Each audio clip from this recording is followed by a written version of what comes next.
गुप्तकालीन शिक्षा है ना, साहित्य एवं संस्कृति। गुप्तकालीन शिक्षा साहित्य और संस्कृति संबंधित प्रश्न है। तो पहला क्वेश्चन है कि गुप्तकालीन अभिलेख में शिक्षा प्रदान करने वाली कितनी विधाओं का उल्लेख किया गया? 14 प्रकार की विधाओं का। 14 प्रकार की विधाओं का। गुप्तकालीन अभिलेख में जो है शिक्षा प्रदान करने वाली कितनी विधाओं का उल्लेख किया गया? 14 प्रकार की विधाओं का। 14 प्रकार की विधाओं का। गुप्तकालीन अभिलेख में शिक्षा प्रदान करने वाली कितनी विधाओं का उल्लेख किया गया? 14 प्रकार की विधाओं का। 14 प्रकार की विधाओं को किया गया। गुप्त शासकों की राजकीय भाषा क्या था? संस्कृत। गुप्त शासकों की राजकीय भाषा क्या था? संस्कृत। गुप्त शासकों की राजकीय भाषा क्या था? संस्कृत था। गुप्त शासकों की राजकीय भाषा क्या था? संस्कृत था। किस काल को जो है भारतीय इतिहास में स्वर्ण युग का काल माना जाता है? गुप्त काल को। गुप्त काल को स्वर्ण युग का काल किसे माना जाता है? गुप्त काल को। गुप्त काल को स्वर्ण युग का काल किसे माना जाता है? गुप्त काल को। गुप्त काल को महाभारत और रामायण का अंतिम रूप से संकलन किस काल में किया गया है? गुप्त काल में। हाँ, किस काल में किया गया है? गुप्त गुप्त काल में।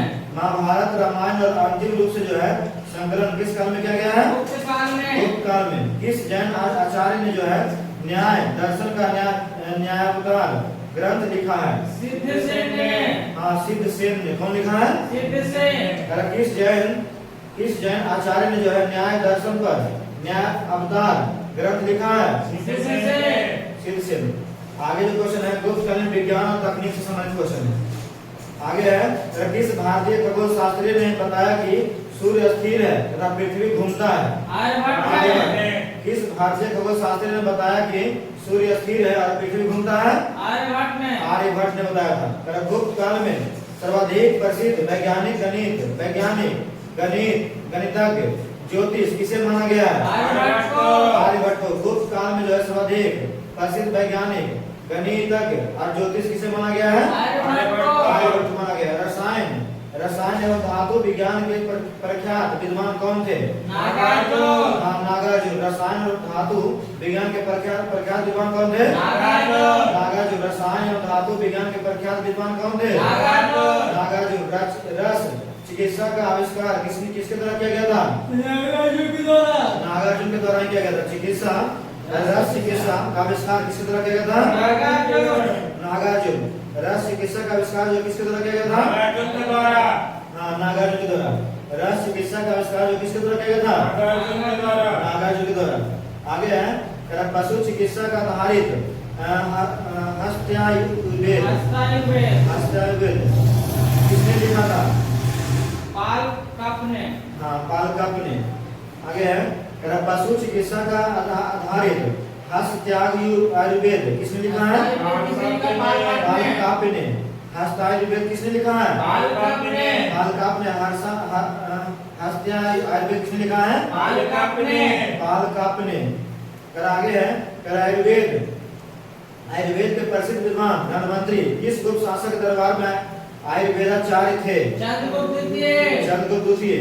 आयुर्वेद के प्रसिद्ध विद्वान जो है धन्वंतरी थे। किस गुप्त शासक के दरबार में आयुर्वेदाचार्य थे? चंद्रगुप्त द्वितीय। धन्वंतरी जो है एक प्रसिद्ध आयुर्वेद थे, है ना, जो किसके दरबार में आयुर्वेदाचार्य थे? चंद्रगुप्त द्वितीय।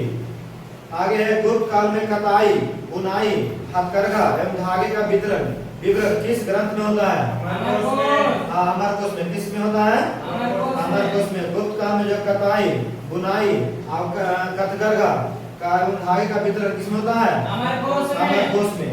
चिकित्सा के क्षेत्र में बाणभट्ट ने किस प्रसिद्ध आयुर्वेद ग्रंथ की रचना किया था? अष्टांग हृदय की। किसका रचना किया है? रचना किसने किया है? बाणभट्ट। अष्टांग हृदय की रचना किसने किए थे? जो कि प्रसिद्ध आयुर्वेद ग्रंथ थे, है ना। बाणभट्ट क्या थे? आयुर्वेद ग्रंथ की रचना। हाँ, प्रमुख विद्वान और उनसे संबंधित ग्रंथ। प्रमुख विद्वान आर्यभट्टियम के कौन है? आर्यभट्टियम के लेखक कौन थे? आर्यभट्टियम के किससे संबंध है? आर्यभट्ट से। आर्यभट्टियम किससे संबंध है? आर्यभट्ट से। महाभाष्यकारी और लघु भास्करी और भाष्य। हाँ, भास्कर प्रथम। महाभास्कर और लघु भास्कर और भास का कौन है? विद्वान है भास्कर प्रथम। भास्कर प्रथम है। महाभास्कर और लघु भास्कर भविष्य का विद्वान कौन है? भास्कर भास्कर प्रथम। और ब्रह्मा सिद्धांत कौन है? ब्रह्मगुप्त ब्रह्मा सिद्धांत कौन है? ब्रह्मगुप्त ब्रह्मा सिद्धांत कौन है? ब्रह्मगुप्त ब्रह्मा सिद्धांत कौन है? ब्रह्मगुप्त। आगे है पंच सिद्धांतिका बृहत सिद्धांतिका और लघु जातक का कौन है? ब्राह्मणी। पंच सिद्धांतिका बृहत सिद्धांतिका और लघु जातक कौन है विद्वान है? ब्राह्मणी। पंच सिद्धांतिका बृहत सिद्धांतिका और लघु जातक कौन है? ब्राह्मणी। सारावती के कौन है विद्वान? कल्याण बर्मन। सारावती कौन है? हाँ सारावली सॉरी सारावली कौन विद्वान है? कल्याण बर्मन। सारावली विद्वान कौन है? कल्याण बर्मन। आगे है गुप्त काल अपूर्व मध्यकाल संबंधित प्रश्न है ना। गुप्त काल पूर्व गुप्तोत्तर काल अपूर्व मध्यकाल गुप्तोत्तर काल अपूर्व मध्यकाल संबंधित प्रश्न। आगे पुष्पभूति वंश से संबंधित है ना। पहला है पुष्पभूति वंश का उद्भव किस क्षेत्र से हुआ है? थानेश्वर हरियाणा। हाँ थानेश्वर हरियाणा से हुआ। पुष्पभूति वंश का उद्भव पुष्पभूति वंश का उद्भव जो किस क्षेत्र से हुआ है? थानेश्वर किस क्षेत्र में हुआ है? किस क्षेत्र में हुआ? थानेश्वर हरियाणा। थानेश्वर हरियाणा में। पुष्पभूति वंश का उद्भव जो है किस क्षेत्र में हुआ है? थानेश्वर हरियाणा। थानेश्वर हरियाणा में हुआ है। पुष्पभूति वंश का उद्भव जो है किस क्षेत्र में हुआ है? थानेश्वर हरियाणा। थानेश्वर हरियाणा में हुआ। आगे है ना हर चरित्र में किस शासक को हून हरिन केसरी कहा गया था? प्रभाकर वर्धन को। प्रभाकर वर्धन को। हर चरित्र में जो है किस शासक को हून हरिन केसरी किसे कहा गया? प्रभाकर वर्धन को। प्रभाकर वर्धन को। इस पुस्तक में क्या गया था? वर्धन ने जो है किस वंश के शासक ग्रह वर्मा के साथ अपनी पुत्री राजश्री का विवाह किया? राजश्री का विवाह किसके साथ हुआ? ग्रह वर्मा के शासक का। हाँ ये क्वेश्चन पूछा अभी। राजश्री का विवाह किसके साथ हुआ है? राजश्री का विवाह किसके साथ हुआ है? ग्रह वर्मा। राजश्री का विवाह किससे हुआ है? ग्रह वर्मा जो है किसका शासक थे? मौखरी वंश का। मौखरी वंश का। ग्रह वर्मा जो है किसका शासक थे? मौखरी वंश का। ग्रह वर्मा किसका शासक थे? मौखरी वंश का। प्रभाकर वर्धन के पश्चात वर्धन पुष्पभूति वंश का शासक कौन बना? राजवर्धन। हाँ राजवर्धन। कौन बने थे? राजवर्धन। प्रभाकर वर्धन के पश्चात जो है वर्धन या पुष्पभूति वंश का शासक कौन बने थे? राजवर्धन। आगे है राजवर्धन के शासन काल में किसने जो मौखरी शासक ग्रह वर्मा की हत्या कर किया था? मालवा नरेश देवगुप्त। सही है मालवा राज देवगुप्त। मालवा राज देवगुप्त। राजवर्धन के शासन काल में जो है किसने मौखरी शासक ग्रह वर्मा की हत्या कर दिया था? मालव राज देवगुप्त। हर्षवर्धन के शासन काल में जो है किसने मौखरी शासक ग्रह वर्मा की हत्या कर दिया था? मालव राज देवगुप्त ने किया था। मालव राज देवगुप्त ने किया था। मालव राज देवगुप्त ने जो है किस शासक के साथ मिलकर राजवर्धन की हत्या कर दिया था? गौड़ शासक शशांक के साथ मिलकर। हाँ गौड़ शासक शशांक के साथ मिलकर। गौड़ शासक शशांक के साथ मिलकर। मालवा राज देवगुप्त ने जो है किस शासक के साथ मिलकर राजवर्धन की हत्या कर दिया था? गौड़ शासक शशांक के साथ मिलकर। आगे हर्षवर्धन संबंधित प्रश्न। हर्षवर्धन जो है हर्षवर्धन संबंधित प्रश्न है। आगे हर्षवर्धन का शासनकाल कब से कब तक था? 606 ईस्वी से 647 ईस्वी तक। हाँ 606 ईस्वी से 647 ईस्वी तक हर्षवर्धन का सुशासन काल था। कब से कब था? 606 से 647 ईस्वी तक। 606 से 647 ईस्वी तक हर्षवर्धन का शासन काल कब से कब था? 606 से 647 ईस्वी तक। 606 से 647 ईस्वी तक। हर्षवर्धन को किस अन्य नाम से पुकारा गया है? शिल्पादित्य के नाम से। शिलादित्य के नाम से। हर्षवर्धन को किस अन्य नाम से पुकारा गया है? शिलादित्य के नाम से। हर्षवर्धन को किस अन्य नाम से पुकारा गया है? शिलादित्य के नाम से। हर्षवर्धन को किस अन्य नाम से पुकारा गया है? शिलादित्य के नाम से। हर्षवर्धन ने किसकी सहायता से अपनी बहन राजश्री का खोजा था? दिवाकर मित्र। आचार्य दिवाकर मित्र को हर्षवर्धन ने किसकी सहायता से जो है अपनी बहन राजश्री आचार्य दिवाकर मित्र, दिवाकर मित्र। हर्षवर्धन ने जो है किसकी सहायता से अपनी बहन राष्ट्रपति खोजा था? आचार्य दिवाकर मित्र की सहायता से। हाँ, आचार्य दिवाकर मित्र की सहायता से। आगे है, हर्षवर्धन ने अपनी राजधानी थानेश्वर से कहाँ स्थानांतरित किया था? कन्नौज। बहुत पूछता क्वेश्चन। हर्षवर्धन ने जो अपनी राजधानी थानेश्वर से कहाँ स्थानांतरित किया था? कन्नौज। हर्षवर्धन ने अपनी राजधानी थानेश्वर से कहाँ स्थानांतरित किया था? कन्नौज। हर्षवर्धन ने अपनी राजधानी थानेश्वर से कहाँ स्थानांतरित किया था? कन्नौज। हर्षवर्धन ने किस स्थान से गौतम बुद्ध का दांत लाकर, है ना, कन्नौज के निकट एक संघाराम में स्थापित किया था? कश्मीर से लाकर। हर्षवर्धन ने किस स्थान से गौतम बुद्ध का दांत लाकर जो है कन्नौज के निकट एक संघाराम स्थापित किया था? कश्मीर से लाकर। कश्मीर से लाकर। कहाँ से लाया था? कश्मीर से लाकर। कश्मीर से लाया था। हर्षवर्धन ने किस स्थान से जो है गौतम बुद्ध का दांत लाकर कन्नौज के निकट एक संघाराम में स्थापित किया था? कश्मीर से लाया, कन्नौज में स्थापित कर दिया। हाँ, संघाराम में स्थापित किया। हर्ष और पुलकेशियन द्वितीय के युद्ध की चर्चा किसने किया था? यहोलालिक में।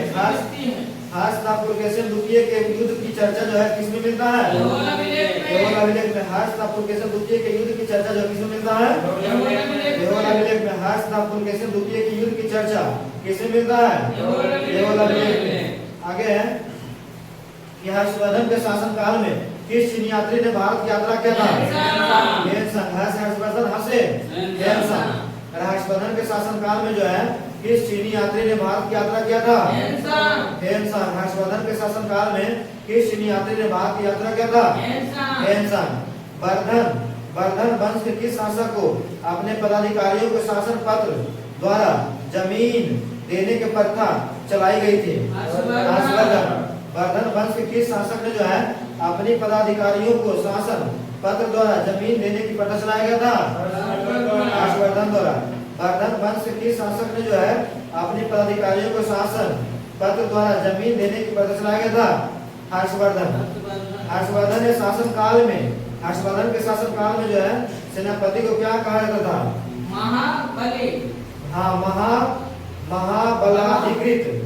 हर्षवर्धन के शासन काल में जो है सेनापति को क्या कहा जाता है? महाबलाधिकृत। हर्षवर्धन के शासन काल में सेनापति को क्या कहा जाता है? महाबलाधिकृत। हर्षवर्धन के शासन काल में सेनापति क्या कहा जाता है? महाबलाधिकृत। हर्षवर्धन के शासन काल में सेनापति क्या कहा जाता है? महाबलाधिकृत। हर्षवर्धन के शासन काल में राज्यादेश तैयार करने वाले अधिकारी को क्या कहा जाता था? ऊपरी कहा जाता था।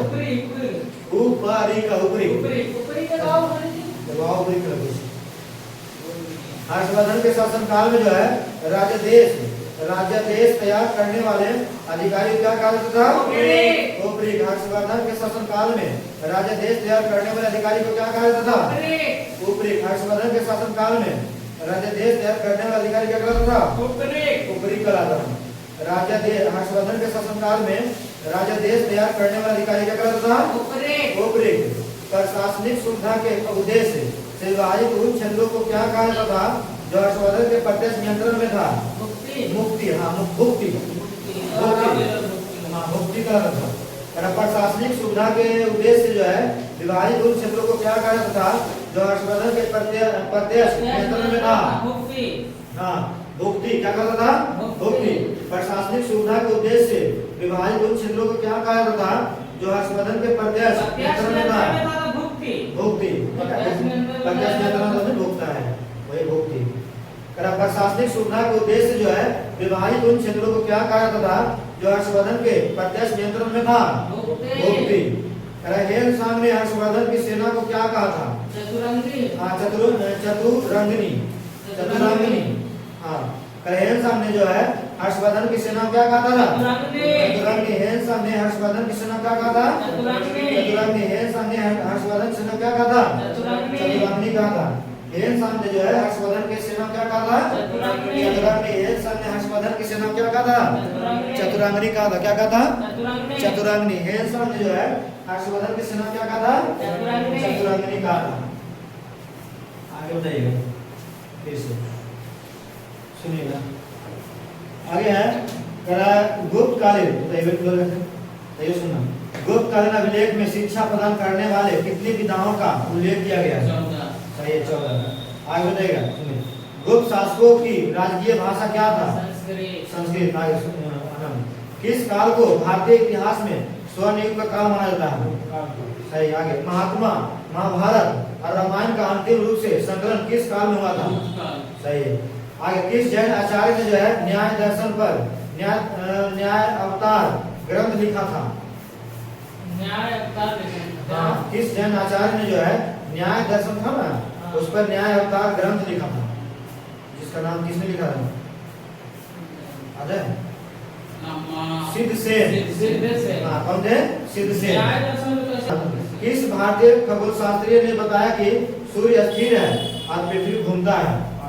सही। वास्तव में तो सूर्य भी घूरवे का। आगे, गुप्त काल में सर्वाधिक प्रसिद्ध वैज्ञानिक गणितज्ञ और ज्योतिष किसे माना गया है? सही। रसायन एवं धातु विज्ञान के प्रख्यात विद्वान कौन थे? नागार्जुन। आगे, रक्त चिकित्सा का आविष्कार किसने किया था? सही है।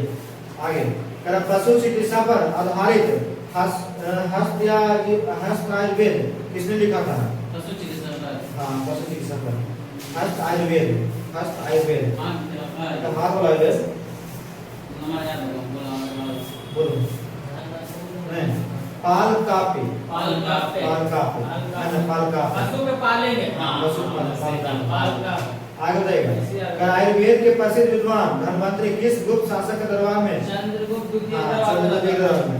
आगे बताइएगा, गुप्त काल में कताई, बुनाई, हथकरघा है ना, धागों का विवरण किस ग्रंथ में हुआ था? सही। हमें क्वेश्चन आगे, चिकित्सा के क्षेत्र में बाणभट्ट ने किस प्रसिद्ध आयुर्वेद ग्रंथ की रचना किए थे? नहीं, देखो सही नहीं। चिकित्सा के क्षेत्र में बाणभट्ट ने किस प्रसिद्ध आयुर्वेद ग्रंथ की रचना किया था? आर्यभट्टियम के प्रमुख विद्वान कौन थे? आर्यभट्ट। महाकाश महाभास्करी और लघु भास्करी और भास के विद्वान कौन थे? भास्कर प्रथम। आगे सर, ब्रह्म सिद्धांत के कौन थे? इसी नाम से संबंधित ये अनुमान है। ब्रह्मगुप्त।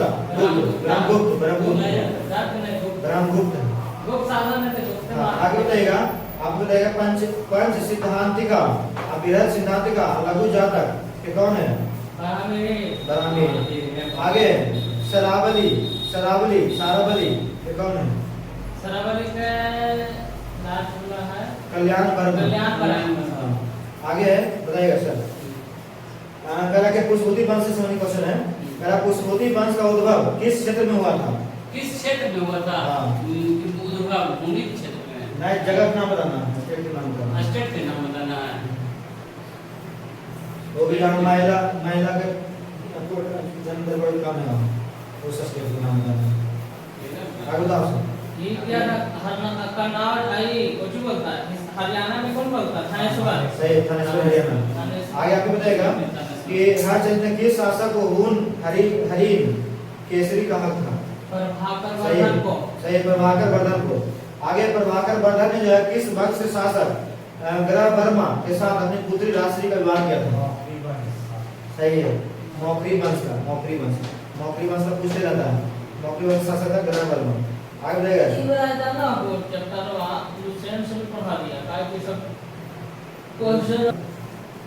प्रभाकर वर्धन के आगे अच्छा सुभाष डिस्कस करेंगे।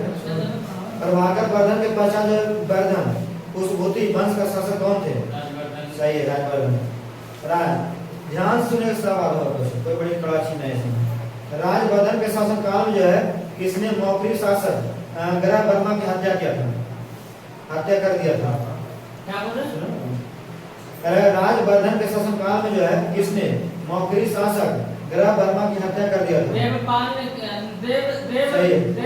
देवगुप्त ने। मालवराज देवगुप्त। आगे मालवराज देवगुप्त ने जो किस शासक के साथ मिलकर राजवर्धन की हत्या कर दिया था? सही है, सही बोला। गौड़ शासक शशांक के साथ मिलकर। आगे बताइएगा सर, हर्षवर्धन का शासनकाल कब से कब तक था? मतलब 616 से 604 से जैसे शुरू कर दिए से स्टार्ट होगा 6 से 647 तक। 647 तक। आगे याद है हर्षवर्धन को, अच्छा ठीक है, शांत रहिए। हर्षवर्धन को किस अन्य नाम से पुकारा गया है? हर्षवर्धन को अन्य नाम से क्या पुकारा गया है, इसको बोल सकते हैं। क्वेश्चन वर्धन किस अन्य नाम से जाना जाता था? अनंत है, सही है, शिलादित्य के नाम से जानता था। दिमाग क्वेश्चन आंसर करते रहिए, नंबर आएगा बोल देना बस, इसमें आप सब लिखेगा। अरे हर्षवर्धन, आगे बताना। हर्षवर्धन ने किसकी सहायता से अपनी बहन राशि का खोजा था? सही है, सही है, दिवाकर मित्र। दिवाकर मित्र। दिवाकर मित्र। आगे हर्षवर्धन ने जो है अपनी राजधानी थानेश्वर कहाँ से स्थापित किया था? कन्नौज से। सही है, कन्नौज से। आगे बताइएगा, हर्षवर्धन ने जो किस स्थान से गौतम बुद्ध का दांत लाकर कन्नौज के निकट एक संघाराम में स्थापित किया था? कश्मीर से लाकर कश्मीर कन्नौज में स्थापित किया था। आगे है, हर्ष और पुलकेशिन द्वितीय के युद्ध की चर्चा किसने किया था? सही है, होमर अभिलेख में। आगे बताना, हर्षवर्धन के शासनकाल में किस यात्री ने भारत की यात्रा किया था? यात्री हम सब एक खयाने दिमाग में रहा है। सोच बोले, सोच ये बोले। उधर मारना था। हाँ से हर्षवर्धन, हाँ से हेरसा। हम सब दे यार वर्धन वंश के किस शासक ने जो है अपनी पदाधिकारियों के साथ को शासन पत्र द्वारा जमीन देने के प्रथा चलाया था? हर्षवर्धन। सही है, हर्षवर्धन ने। आगे बताना है, हर्षवर्धन के शासनकाल में, हर्षवर्धन के शासनकाल में है ना, सेनापति को क्या कहा जाता था? सही है, महाबलाधिकृत कहा जाता था। आगे बताइएगा, हर्षवर्धन के शासनकाल में राज्यादेश तैयार करने वाला अधिकारी को क्या कहते थे? राज्यादेश जमाने वाले को ऊपरी कहते थे। सही, ऊपरी कहते थे। फिर आपको बताइएगा, प्रशासनिक सुविधा के उद्देश्य से विभाजित उन क्षेत्रों को क्या कहा जाता था? हर्षवर्धन, सही भुक्ति। आगे बताना है, हेनसांग ने जो हर्षवर्धन की सेना को क्या कहा था? हेनसांग ने जो है हर्षवर्धन की सेना को क्या कहा था? हाँ, अच्छा से बोलो। सही, सही बोलो। हाँ, सही, चतुरंगी। चतुराग्नि। क्या कहा? चतुरंगी।